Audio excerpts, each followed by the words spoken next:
Irmãos, pode abrir comigo o livro de Marcos.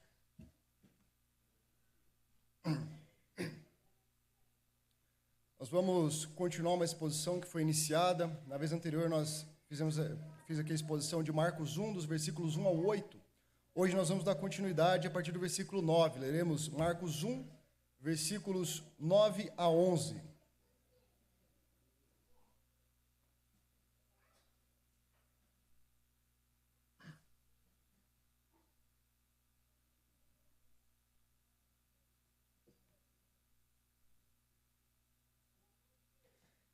Diz assim a palavra do Senhor no livro de Marcos, no capítulo 1, versículos 9 em diante. E aconteceu naqueles dias que veio Jesus da direção de Nazaré da Galileia e foi batizado no Jordão por João. E logo, saindo da água, viu rasgando-se os céus e o Espírito como pomba descendo nele. E uma voz surgiu dos céus: Tu és o meu filho amado, em ti me agrado. Amém. Irmãos, quem é Jesus? Imagino que vocês agora saem daqui, vão para suas casas, vão comprar aquele frango assado no domingo, e uma pessoa te para na fila e pergunta para você: quem é Jesus?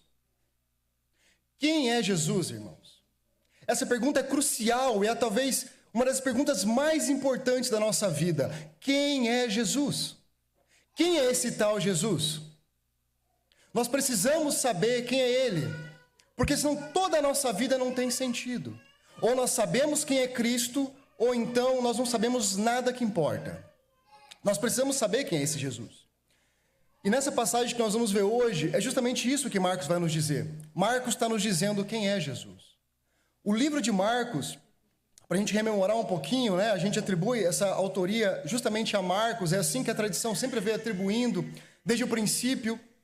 E é um livro escrito provavelmente ali para os romanos, dentro daquele contexto judaico, mas provavelmente destinado a romanos, portanto, a gentios, ainda antes do ano 70 depois de Cristo. E é um livro muito marcado, a gente pode perceber pela dinamicidade. É um livro, se vocês forem olhar numa versão, em algumas versões vai trazer bem essa característica, praticamente diversos versículos de Marcos começam com E. E isso, e aquilo, e aquilo, e aquilo, e isso, e isso, e isso. E Marcos, então, ele vai conectando todos esses pontos. É um livro dinâmico, é um livro rápido. Se a gente lê ele sem prestar atenção, parece que aconteceu tudo numa tarde, né? Jesus fez tudo, né? A gente fala, caramba. Mas é essa dinâmica que Marcos busca trazer para a gente. E o propósito de Marcos como um todo é apresentar Jesus. Quando nós olhamos para esse livro, nós podemos perceber que ele é uma espécie de biografia greco-romana, que visava justamente apresentar alguém como uma biografia.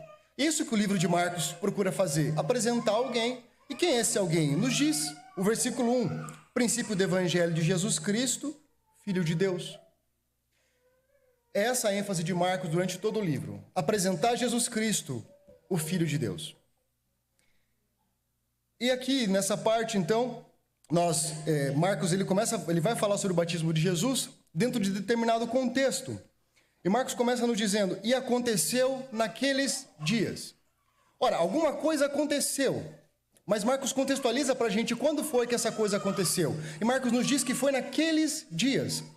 Quando nós olhamos ali para Marcos 1, de 1 a 8, nós vemos Marcos dizendo que ele contaria como é que começou, uma boa notícia sobre Jesus, que também é Filho de Deus. Nós vimos na pregação anterior que essa conotação, esse título de Cristo como Filho de Deus, denota que Jesus é o próprio Deus.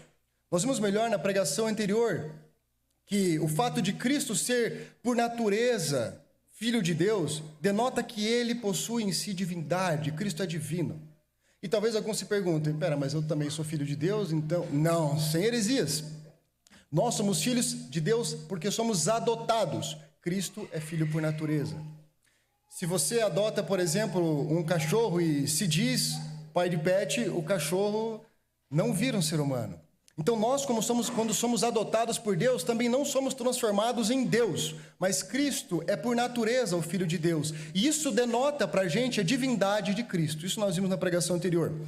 E aqui nesse trecho, então, Marcos ele continua trazendo duas profecias do Antigo Testamento que também falavam da vinda de Deus e que alguém prepararia esse caminho da vinda de Deus. E Marcos diz que essa pessoa é João Batista. E agora nós estamos vendo então que João Batista preparou esse caminho para Cristo.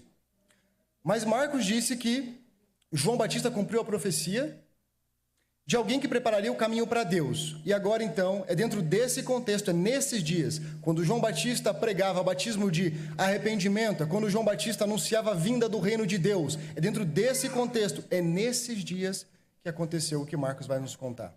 Deus deveria vir, porque o caminho estava sendo preparado para ele. E agora Marcos nos diz, veio Jesus. Isso é muito interessante, porque dentro desse contexto, o caminho está sendo preparado para a vinda de Deus. É o que nós vemos ali nos versículos 1 até o final do versículo 3, essas profecias. É a vinda de Deus que estava sendo preparada. E agora Marcos nos diz, veio Jesus. E Marcos assim deixa para a gente esse entendimento de que Jesus é Deus. Ele começa a nos apontar isso, o fato de Jesus ser Deus.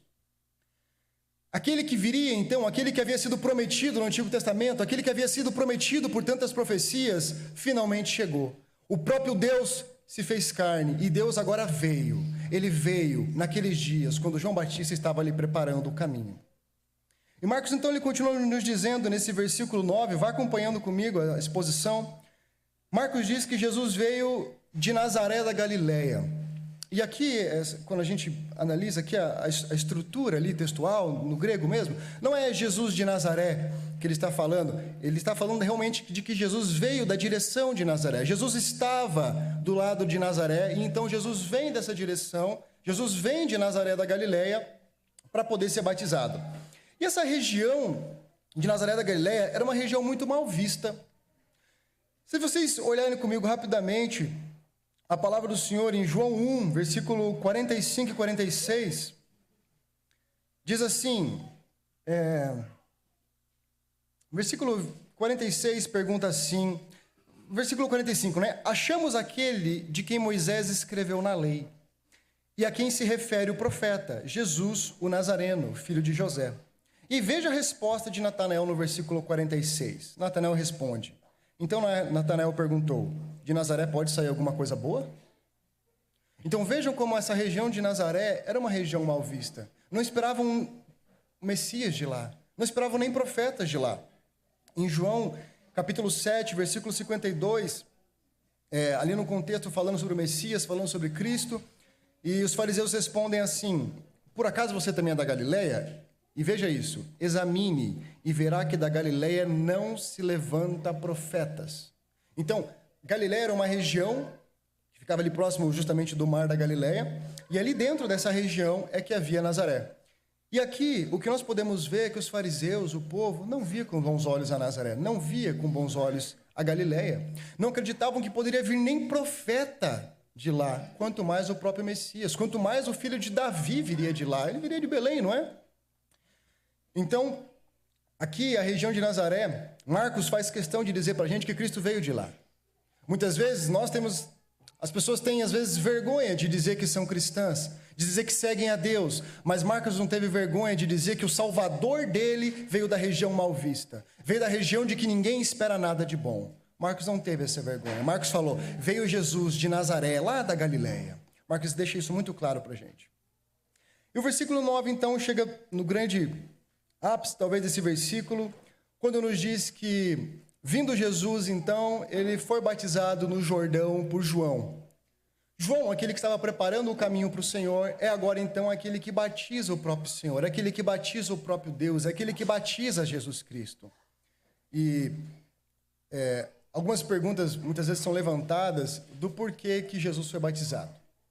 Como nós bem sabemos, Jesus é santo, Jesus é perfeito, Jesus é imaculado, mas o batismo de Marcos era um batismo de arrependimento. Então, por que Jesus foi batizado? Se Jesus não precisava de arrependimento. O texto, na verdade, ele não dá ênfase nesse ponto, ele não quer estender esse ponto, não traz uma explicação, simplesmente traz uma afirmação. Na verdade, isso até demonstra muito mais uma veracidade histórica do texto.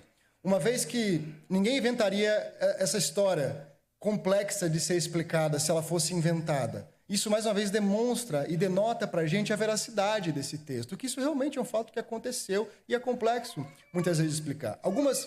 Isso não é o foco do versículo, mas algumas respostas são dadas para explicar isso. Alguns vão defender que Jesus ele batiza para se identificar conosco, porque justamente ele vem fazer aquilo que nós deveríamos fazer, ele vem cumprir a lei, além de morrer em nosso lugar. E ele vem e cumpre completamente a lei, e assim se cumpre toda a justiça, porque Cristo assume o nosso lugar e faz aquilo que deveria ser cumprido, Cristo faz aquilo que deveria ser feito. Também indicam que, quando Cristo batiza, no batismo de João, ele atesta e demonstra a sua concordância com o ministério de João. E, ademais, o batismo de arrependimento, como nós vimos, o arrependimento é essa transformação de mente. Mas não é qualquer transformação. Não é qualquer transformação de mente que é o arrependimento bíblico.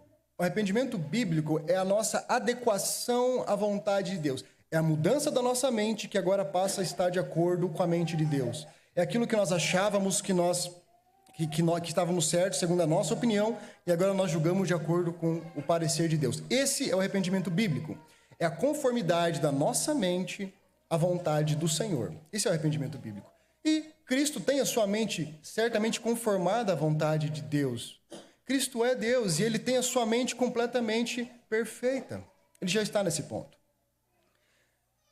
E a seguir, então, o versículo 10, ele continua nos dizendo que logo, saindo da água, viu rasgando-se os céus. E algumas traduções, talvez a tradução sua vai trazer, já que Jesus viu rasgando-se os céus, ou viu os céus rasgarem-se. Aqui tem alguma certa controvérsia, porque não diz Jesus viu rasgando-se os céus. Mas muitas traduções, especialmente as que trabalham com a tradução dinâmica, elas já vão colocar o nome de Cristo aqui. E essa é efetivamente a melhor compreensão. Esse é o melhor entendimento. Porque, veja, aqui está falando que veio Jesus de Nazaré da Galileia, Jesus foi batizado, o Pai fala sobre Jesus, o Espírito Santo desce sobre Jesus. Jesus é a personagem principal dessa perícope. Jesus é o sujeito de praticamente tudo aqui, ele é o centro de toda essa perícope. Desses 3 versículos, Jesus é o centro. É Jesus que é batizado, é Jesus que vem. Então parece-nos muito natural que seja Jesus quem sai da água e Jesus quem tenha visto. Certo? Então, essa tradução é excelente quando nos coloca aqui, Jesus viu rasgando-se os céus, ou Jesus viu os céus rasgarem-se. E diz então que viu rasgando-se os céus. E quando se rasga os céus, começa então uma manifestação sobrenatural no batismo de Cristo. E esse é o grande ponto central dessa perícope. Essa manifestação sobrenatural de Deus no batismo de Cristo. Os céus abrem-se. Ninguém jamais viu o céu se abrindo. Ninguém jamais viu o céu se rasgando aqui como aconteceu nesse momento. Nós, não vimos. Mas isso aconteceu no batismo de Jesus. Então havia realmente algo especial ali. Algo que chama a nossa atenção, algo que faz a gente pensar, por que isso aconteceu? A gente não sai todo dia por aí e vê o céu se abrindo, a gente não vê o Pai falando, a gente não vê o Espírito descendo como pomba todos os dias. Então por que isso aconteceu aqui? Nós devemos nos perguntar por que isso aconteceu aqui no batismo de Cristo. Há algo especial aqui, é por isso que isso aconteceu. E assim que abrem-se os céus, então dando início a essa manifestação divina, o Espírito... Cristo vê, o Espírito como pomba descendo nele. E aqui é muito legal, porque nós podemos ver a manifestação do Espírito. Algumas tentativas têm sido feitas de entender por que esse Espírito ele se manifesta, o Espírito como pomba descendo nele. A gente poderia olhar hoje, talvez, e pensar, pomba é símbolo da paz, então o Espírito Santo, pomba, está representando paz. Só que isso seria um anacronismo, Porque essa é a nossa compreensão do símbolo da pomba, não a compreensão que Marcos tinha, não a compreensão que eles tinham naquele momento. Na realidade, a gente não consegue entender exatamente qual que é o sentido de pomba aqui. Há algumas tentativas de explicação, mas no fim das contas a gente não tem conhecimento de nenhum simbolismo que já existisse naquela época que estivesse vinculado à pomba. Mas o ponto central não é que o Espírito Santo veio como pomba, mas que o Espírito Santo desceu em Jesus. Isso indica, então, uma manifestação especial. Não só os céus se abriram, que já é algo sobrenatural, mas o próprio Espírito Santo se manifestou de um modo especial. O Espírito Santo se manifestando de algo especial é justamente o que há de central nesse texto. Então, o Espírito Santo, ele vem, ele, como pomba, desce em Cristo. E aqui, quando diz desce em Cristo, eu já tive uma compreensão de que, como se fosse, ficava pairando. Mas os indicadores aqui do texto nos demonstram claramente que não é como se o Espírito viesse e ficasse pairando, mas ele realmente vem em Cristo, ele vem sobre Cristo, ele toca Cristo. Ele realmente se conecta com Cristo. Isso não significa, irmãos, de modo algum, que Cristo antes não tinha o Espírito Santo. Quando nós vemos esse tipo de linguajar na Bíblia, e Deus veio, e Deus foi, e o Espírito veio, o Espírito foi, nós devemos nos lembrar que Deus é onipresente. Nós tivemos uma aula aqui sobre transcendência e imanência, nós vimos um pouquinho disso. Deus está em todos os lugares, Deus está em cada um de nós, fiéis e crentes ao Senhor, mas Deus está em todos os infiéis. Deus está nas igrejas dele, mas Deus também está nos lugares que o desagradam, porque ele é onipresente, ele está em todo lugar. Deus está em todo lugar, de forma diferente, com os cristãos abençoando, cuidando, corrigindo, e com os ímpios para julgamento e condenação. Mas Deus está presente em todos os lugares. Não tem um lugar onde alguém pode se esconder de Deus. Lembra do Salmo? Se eu subir ao céu, lá tu estás. Se eu fizer a minha cama no mais profundo da terra, lá tu também estás. Então não tem como fugir de Deus. Portanto, quando nós vemos o Espírito Santo de Deus descendo sobre Cristo, descendo em Cristo, isso não significa que até aquele momento Jesus não tinha o Espírito Santo ou que não tinha comunhão com ele. Significa que é uma manifestação sobrenatural, algo especial. A nossa atenção está sendo chamada. O Espírito Santo resolveu mostrar algo especial com relação a Cristo. Tá bom? E o que a gente pode observar de coisas especiais que são demonstradas aqui quando o Espírito Santo desce sobre Jesus? Pelo menos duas coisas. Ao menos duas coisas nós podemos observar. Uma delas é a comunhão. O Espírito Santo, ele vem e ele vai sobre Cristo. Ele não foge de Cristo, ele não repreende Cristo, ele não se aparta de Cristo. Pelo contrário, ele vai em Cristo. Ele demonstra a sua comunhão com Cristo. Não que não houvesse antes, como nós vimos, mas ele demonstra a comunhão com Jesus Cristo. O Espírito Santo demonstra que ele está com Cristo. O Espírito Santo demonstra assim também que ele aprova a Jesus Cristo, aprova o ministério de Jesus. O Espírito Santo, ao descer sobre Cristo, ele demonstra a conexão que ele tem com o Espírito Santo, que ele tem com Jesus Cristo. Ele demonstra a aprovação do seu ministério, ele demonstra a comunhão que eles têm. É isso que fica evidente para nós, porque o Espírito Santo não vem sobre Jesus de nenhuma maneira como se reprovasse, mas pelo contrário, vem aprovando Cristo. E a seguir, no versículo 11, então, nós vemos a continuação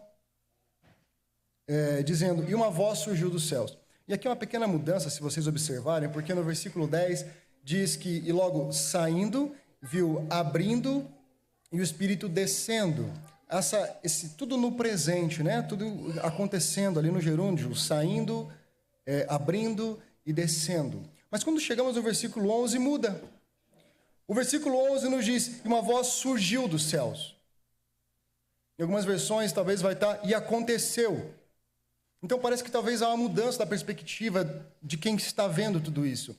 Enquanto Marcos, ele estava apontando que Jesus viu os céus abrindo e Jesus viu o Espírito descendo, aqui ele falou, aconteceu uma voz, surgiu uma voz, e aconteceu que veio uma voz que dizia. Isso parece nos dizer, talvez seja isso mesmo que tenha acontecido, muita gente, ou pelo menos não apenas Jesus ouviu essa voz. Inclusive, na verdade, quando nós pensamos que Marcos nos diz aqui que Jesus, ele viu os céus abrindo e viu o Espírito descendo, isso não significa que ninguém mais tenha visto, tá ok? Marcos está nos dizendo, Jesus viu. Mas e as outras pessoas, Marcos? Mais alguém viu? Marcos não fala sobre isso. Quando nós vamos olhar no livro de João, nós vamos ver que João narra que João Batista viu também o Espírito descer como pomba. Ok? E Marcos não está negando ou contradizendo isso. Marcos está dando ênfase. Jesus viu. Jesus viu os céus abrindo, Jesus viu o Espírito descendo como pomba. É isso que Marcos está dizendo aqui. Marcos não disse que ninguém mais viu. Mas aqui, no versículo 11, então, parece que há uma mudança desse cenário. E parece nos deixar em aberto que mais alguém ouviu também essa voz, e não apenas Jesus. E então o Pai se manifesta pela voz. Se no primeiro momento o Espírito se manifestou como pomba e desceu sobre Cristo, demonstrando a sua comunhão e a sua aprovação do ministério de Jesus, agora o Pai se manifesta também. E o Pai, então, ele se manifesta pela sua voz. E quando o Pai se manifesta de forma audível, quando o Pai se manifesta pela voz, ele diz, tu és o meu filho amado. Tu és o meu filho amado. É por isso que nós sabemos que é o Pai, porque quem pode dizer para alguém, você é meu filho, se não for o Pai? É só o Pai que pode dizer isso, é só um pai que chamou alguém de filho. Então é por isso que nós sabemos que aqui é justamente o Pai se manifestando. E esse Pai, então, ele fala diretamente para Cristo, tu é o meu filho. Irmãos, isso é muito legal, porque a gente já vê na estrutura do texto como ela é belamente construída. Versículo 1 de Marcos nos diz, princípio do Evangelho de Jesus Cristo, Filho de Deus. Marcos nos diz que ele vai contar como começou o Evangelho de Jesus, que é Filho de Deus. E quando nós chegamos no versículo 11, Marcos nos diz, foi Deus que disse que ele é filho dele. Marcos diz, olha, Jesus é filho de Deus. E no versículo 11, Marcos demonstra para a gente, o Pai diz que Cristo é seu filho. Veja que legal essa conexão. Marcos está demonstrando para a gente a veracidade disso. Marcos está construindo a sua ideia de que Jesus é sim o Filho de Deus. Jesus é o Filho de Deus porque foi o Pai que falou. O Pai abriu o céu lá e falou em voz audível, tu és meu filho. É daqui um testemunho de que Cristo é o Filho de Deus. O Pai falou. O Pai mesmo disse isso. E o Pai continua na sua narrativa, na sua mensagem, na sua comprovação, falando, em você me agradei, em você me agrado, de ti me agrado, em ti me comprazo, em ti comprazo-me. É isso que fala. O Pai, então, ele se manifesta naquela oportunidade de batismo de Jesus, e ele não apenas vai dizer que Jesus é o Filho amado, ele também vai dizer que Jesus é fonte de prazer e contentamento. Isso é muito importante para nós compreendermos.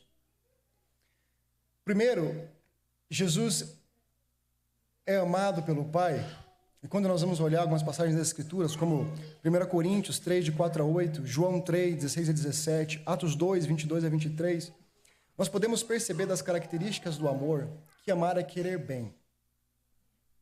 Amar é um bem querer. E aqui o Pai testemunha a filiação de Deus, a filiação de Cristo em primeiro lugar. Como nós vimos, a filiação de Cristo implica na divindade de Jesus. E o Pai fala que esse filho ele é amado, esse filho ele é bem-quisto, que o Pai quer bem ao filho. E quantos de nós queremos a Cristo bem? Porque aquele que não quer Cristo bem está no sentido contrário do Pai. E o Pai também continua nos dizendo, continua nos demonstrando a sua aprovação do filho, uma vez que ele diz que ele se agrada do filho. Se o filho não fosse alguém aprovado pelo Pai, então o Pai não diria que ele agrada, diria que ele desagrada. Mas aqui o Pai faz o contrário. Em você eu me agrado, em você eu me agradei. Você é fonte de satisfação, de prazer, de alegria, de contentamento para mim. É isso que Deus diz, é isso que o Pai diz. Então, meus irmãos, para nós resumirmos essa brevíssima perícope, nós podemos ver que o Filho ele se manifestou em carne. Vocês podem ler em João 1, né? João 1 todo ali vai discorrer sobre isso. O Filho se manifestou em carne, estava sendo batizado. O Espírito se manifestou como pomba. E o Pai se manifestou pela voz. Nós temos toda a trindade aqui. E não é o foco do texto, mas algumas teorias vão dizer que uma hora Deus se manifesta como Pai, outra hora como Espírito, outra hora como Filho. É como se cada hora Deus fosse só uma coisa. Aqui nós temos as três simultâneas. E o Espírito, então, ele se manifesta como pomba, manifestando comunhão e aprovação. O Pai se manifesta pela voz, testificando a paternidade e a aprovação. E assim nós podemos observar que o Filho está em plena sintonia com o Pai, em plena sintonia com o Espírito. A comunhão do Espírito e a amor do Pai, a aprovação da divindade em Cristo. Esse é o ponto central. Porque nós podemos nos perguntar, por que isso está escrito aqui? Eu confesso que eu me bati um pouco com esse texto, eu olhei e falei, nossa, o que a gente vai pregar aqui? E a gente, quando vai pregar, ou quando a gente quer entender um texto, nós temos que olhar para ele, irmãos, e perguntar, por que está aqui? Nós não cremos que a palavra de Deus foi inspirada por Deus? Então por que Deus inspirou que tivesse aqui? Por que Deus queria que o texto tivesse, ao invés de que o texto não tivesse? Há uma finalidade, há uma razão para isso. E nós precisamos nos perguntar, por que esse texto foi escrito? E nós precisamos nos perguntar mais, por que o Pai se manifestou? Por que os céus foram abertos? Por que o Espírito desceu? Há uma razão para isso. E é por isso que isso foi relatado para nós. Tem um motivo. Qual que é esse motivo? E quando nós vamos pensar nisso, nós podemos observar, irmãos, que a razão disso é testificar acerca da divindade e do ministério de Jesus. O Pai aqui, ele comprova ele atesta a divindade do Filho e ele manifesta, o Espírito também manifesta a sua aprovação do ministério de Jesus. E Marcos coloca isso aqui nessa posição justamente para que ele venha a confirmar aquilo que ele falou no comecinho de Marcos 1. Até esse ponto, Marcos está comprovando quem é Jesus. Marcos falou para a gente que profecias foram cumpridas em Jesus por meio de João Batista. E agora ele está dizendo para a gente, continuando a demonstrar que Jesus é o Filho de Deus, conforme a manifestação do próprio Deus. Esse texto, então, meus irmãos, ele é centrado em demonstrar a divina filiação de Cristo e a aprovação do ministério de Jesus. Essa é a doutrina central desse texto. Esse texto está aqui para que a gente possa ver que Jesus é o divino Filho de Deus e que o Pai e o Espírito atestam, comprovam, aprovam o ministério de Jesus. Esse é o ensino central desse texto. Se nós lermos esse texto e não entendermos aqui a testificação da filiação de Cristo e não entendemos a aprovação do ministério, então nós vamos perder a essência do texto. E talvez agora você então se pergunte, nossa, muito legal, muito bacana, mas e eu com isso? Esse é um ponto que a gente tem que fazer a aplicação do texto, porque a aplicação do texto é justamente responder essa pergunta, como que isso é útil para mim hoje? Como que isso se torna eficaz e prático na minha vida? Porque, irmãos, se nós lemos o texto bíblico, nós adquirimos esse conhecimento somente, nós fomos embora sem nenhuma transformação, sem nenhuma mudança, se esse texto não mudar a nossa maneira de pensar, se o texto não mudar a nossa maneira de agir, então qual que é a utilidade? É por isso que sempre que nós vamos ler a palavra do Senhor, nós precisamos ser transformados por essa palavra. Jesus Cristo não pede, Pai, santifica-os na tua verdade, na tua palavra, que é a verdade, né? Santifica-os na verdade, a tua palavra é a verdade. Não nos diz assim. Então nós devemos ser santificados pela palavra do Senhor, e com esse texto não é diferente. Ele serve para coisas práticas na nossa vida. E isso que nós vamos dar uma olhadinha. O primeiro ponto que nós vemos aqui de implicação, de aplicação para o nosso cotidiano, é que Cristo, como nós vimos, é o Filho de Deus. Cristo, portanto, tem natureza divina. E o texto ele impõe para a gente uma resposta. Como você vai responder a isso? Você crê que Jesus é o Filho de Deus? Você crê que Jesus é Deus? O texto não está colocado aqui só para você adquirir esse conhecimento, é para você pensar. Você crê em Deus? Você crê que Jesus é Deus? Nós vivemos num tempo de puro cientificismo, não é? Desde o surgimento da ciência, isso foi crescendo cada vez mais, mas a gente pega todas as coisas e coloca dentro de um laboratório e fala assim, vamos ver se a gente consegue demonstrar pelo método científico, vamos ver se nós conseguimos fazer demonstrações empíricas. Se conseguir, aí eu acredito, senão não. É tão forte isso que até religiões surgem com uma pseudo-capa de cientificismo, o espiritismo, alguns vão dizer até que é ciência, não é? Entende? Mas vamos colocar essa capa para atrair credibilidade, porque nós queremos hoje provar tudo pela ciência, pelo método empírico, queremos testar todas as coisas. Você crê que Jesus é o Filho de Deus? Nós tivemos aula de transcendência e imanência de Deus, e nós vimos que na transcendência, Deus ele ultrapassa o universo, Deus está além da criação. Gênesis 1:1, no princípio criou Deus os céus e a terra. Se foi Deus que criou os céus e a terra, se foi Deus que criou todas as coisas, então Deus não está preso à natureza. E a ciência, ela busca explicar, e busca entender, e busca trabalhar com aquilo que é natural, com aquilo que é físico, com aquilo que nós podemos averiguar, testar. Deus não é natureza, irmãos. Deus não é objeto de estudo da ciência. A ciência não vai provar que Deus existe, tampouco vai provar que Ele existe, que Ele não existe. Isso foge do escopo da ciência. Nós precisamos do dom da fé, como nós vimos hoje na EBD, que nós trabalhamos. Felipe, nosso irmão Felipe trabalhou aqui sobre a questão da fé salvífica. É um dom. Nós precisamos do dom de Deus para crer nisso. Nós precisamos crer no testemunho histórico da palavra de Deus, que é também um livro histórico, inspirado por Deus, mas narra fatos que efetivamente aconteceram. Os pais da igreja, as pessoas que conviveram naquele período ali, século I, século II, testemunham também juntamente com isso. Nós precisamos crer, irmãos, que Jesus é o divino Filho de Deus. O Criador desse universo andou ali em Jerusalém, entrou no Rio Jordão, saiu. Esse é o nosso Deus. Jesus é divino. E nós precisamos crer nisso. Uma outra implicação desse texto, como nós podemos ver, é que o ministério de Jesus, ele recebeu a aprovação do Pai, recebeu a aprovação do Espírito. O ministério de Jesus é um ministério divino. O ministério de Jesus não é um ministério humano. Não são palavras meramente humanas, sabedorias criadas por pessoas comuns, mas é um ministério divino. Você crê nisso? Nós devemos crer no ministério de Jesus. Nós devemos crer que Jesus fez um ministério e viveu e pregou e ensinou aquilo que é divino, porque ele é divino, porque o Pai testificou a sua divindade. Nós precisamos crer nisso, irmãos. O texto nos impõe que nós cremos que Cristo é Deus e que o ministério de Cristo foi aprovado por Deus, é aprovado por Deus. Nós devemos crer nisso. É um chamado a que nós creiamos. Mas ainda mais que nós podemos extrair desse texto. Como nós vimos, o versículo 11 nos diz que Cristo é o Filho amado, não é isso que o Pai falou? Tu és meu Filho amado. E amado, como nós vimos também, o amor é querer bem. Se Cristo é amado pelo Pai, então o Pai quer bem o Filho. E para a gente tentar ter uma noção do amor, para a gente tentar compreender,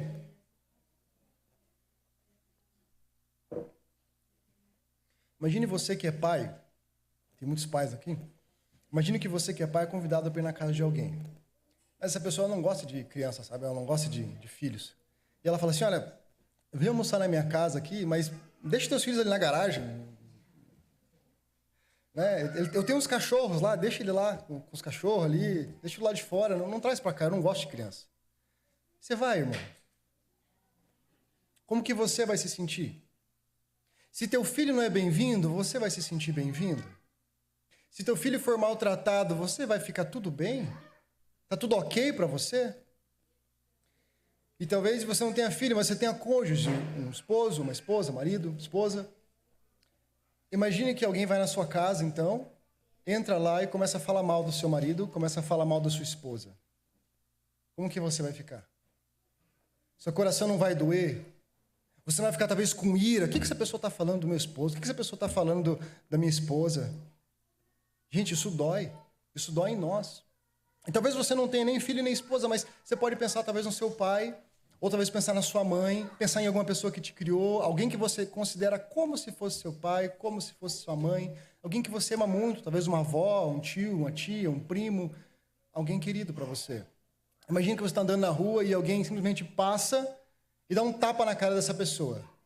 Você não preferia que tivesse sido na sua? Você não preferia falar assim, não, na dele não, bate na minha? Porque você quer bem, porque você ama. E aí, meus irmãos, Cristo é o Filho amado de Deus. Como você tem tratado o Filho amado de Deus? Porque machucar quem nós amamos dói em nós. Será que você tem tratado, será que você tem honrado o Filho de Deus? Porque Jesus ele deve ser honrado como Filho de Deus, cuja autoridade vem de Deus. Cristo é o Filho de Deus, é também o profeta, é o sacerdote enviado por Deus. Desrespeitar a Cristo, desonrar a Cristo, é desrespeitar ao próprio Deus. É desonrar o próprio Deus, é desonrar o próprio Pai. Não só porque Cristo também é Deus, mas porque o Pai o enviou e porque o Pai o ama e porque o Espírito está em comunhão com Ele. Desonrar a Cristo é desonrar a Deus, porque Ele é o Filho amado. Não à toa a palavra de Deus nos diz que quem não honra o Filho não honra o Pai. E nós devemos então nos perguntar se nós honramos o Filho. Porque esse texto manifesta, irmãos, esse texto demonstra para nós a filiação de Cristo, o amor do Pai pelo Filho e também a aprovação do seu ministério. Se nós queremos agradar ao Pai, nós devemos então viver de acordo com o fato de que Jesus é Deus e o Filho do Deus. Nós devemos viver com o fato de que Jesus é amado. Nós devemos viver de acordo com o fato de que o ministério de Cristo foi aprovado por Deus. Nós devemos viver de acordo com essas verdades. Isso é muito prático. Isso envolve o que nós cremos e envolve o que nós fazemos também. E como nós vamos saber se nós honramos a Cristo? O primeiro ponto, e esse texto impõe isso para a gente, ora, se Jesus é o Filho de Deus, então nós devemos conhecê-lo.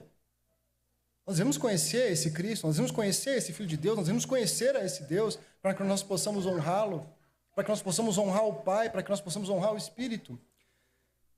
E uma aplicação muito prática disso é que, para nós conhecermos Cristo, nós precisamos da palavra. Sem a Escritura, nós não podemos ter conhecimento seguro e salvador de quem é Jesus Cristo. Você não vai conseguir conhecer Jesus sem o conhecimento que está aqui na palavra de Deus. Nós precisamos conhecer o que a Bíblia nos diz. Nós precisamos ler a palavra para que nós possamos conhecer o que Jesus diz, para que nós possamos conhecer quem Jesus é. E ainda que você seja analfabeto, você precisa do conhecimento que está aqui. Ainda que você não saiba ler, você precisa do conhecimento que está na palavra. Ainda que para isso você precise de pessoas que preguem para você, de pessoas que leiam para você, de pessoas que ensinem para você. Mas você precisa do conhecimento que está na palavra do Senhor. Porque sem esse conhecimento nós não podemos conhecer esse Jesus. E conhecer esse Jesus, irmãos, é uma questão de vida ou morte. Porque a palavra de Deus nos diz... Primeiro, por que esse Jesus veio? A palavra de Deus nos diz em Romanos 3, nos diz em Romanos 5, que todos nós somos merecedores da ira. Por natureza, nós somos filhos da ira e todos nós merecemos o inferno. Nós nascemos com uma natureza má. Eu acredito que ninguém aqui vai duvidar ou discordar de que o mal tem que ser condenado. Não é? O mal não tem que ser condenado, irmãos? Aqueles que são malignos não devem ser punidos? Sabe qual é o problema? Nós somos os malignos. Vocês todos, e eu também, nasceram como malignos, com uma natureza maligna. É por isso que é justa a condenação de cada um de nós. É isso que nos diz Romanos 3, é isso que nós aprendemos em Romanos 5, é isso que nós aprendemos em Efésios 2 também. Estando mortos em vossos delitos e pecados, estando a caminho da condenação eterna. Esse é o status inicial de todos nós. Nós merecemos a condenação. E é por isso que Cristo veio. O próprio Deus, ele se encarnou, ele veio, e o Pai comprova isso agora, nesse momento, que esse Cristo é Deus, que esse Cristo é aprovado por Deus, e ele veio justamente para que nós possamos ser salvos. Ele veio morrer pelos nossos pecados, ele veio sofrer em nosso lugar para nos dar a salvação, para nos dar uma salvação gratuita, que não depende das nossas obras, que não depende do nosso esforço, não depende do quanto você lê a Bíblia, não depende do quão bonzinho você é, não.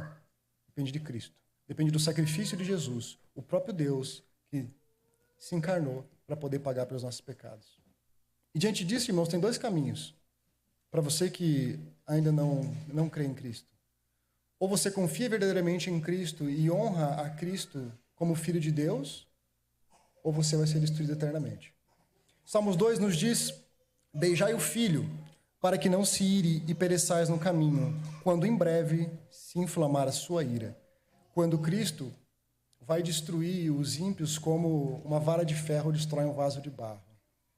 Então há esses dois caminhos. Ou você honra a Cristo como Filho de Deus, amado e aprovado por Deus e confia nele para a tua salvação, ou você vai para o inferno. Não há outro caminho. Não há meio termo. Não há como você confiar nas tuas obras e no teu esforço para ir para o céu.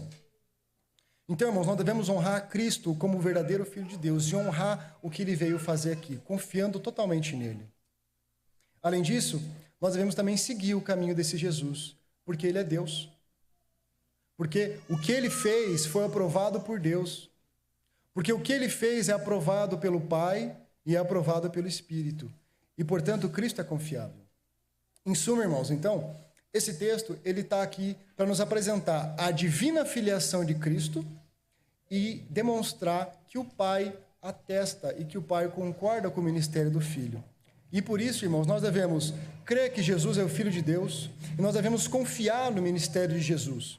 Isso envolve conhecer a Jesus, isso envolve confiar pessoalmente em Jesus e também andar nos caminhos do Senhor. Vamos orar?